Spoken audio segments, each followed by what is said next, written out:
Ал эми жанагы чармалар чертип атпайсызбы? Черткенде мисалы мен көп адамдарга айтам да, ушундай чармаларды чертсең, анан сонун болот десең, эмнегедир чертпейт да.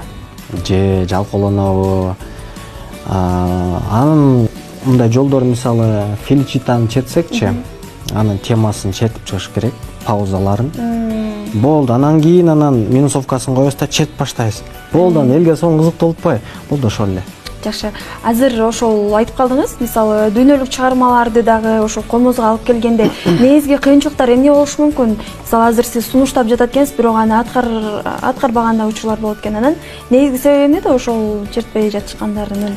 Же көп мээнетти талап кылабы? Ооба, буга деген мындай өзгөчө мындай бир эме бар да, сезим керек да.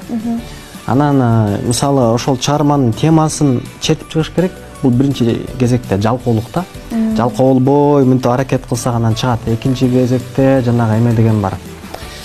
Текебердик деген бар да. Мен деген бир гана актамак, көктамак менен тиги Машбодойду чертем. Бирок мен Уитни Хьюстон ырдаган чыгарманы чертпейм деп чиренип тура алат да. Бирок андай кылбаш керек да. Биз деген тиги Европанын, Американын чыгармасын чертип туруп айтып атпайбызбы? Мына көргүлө, көрдүңөрбү? Кыргыздын аспабында силердин чыгармаларды биз комуз менен чертип атабыз деп, анан биз дүйнө жүзүнө комуз менен тең тайлашып атпайбызбы?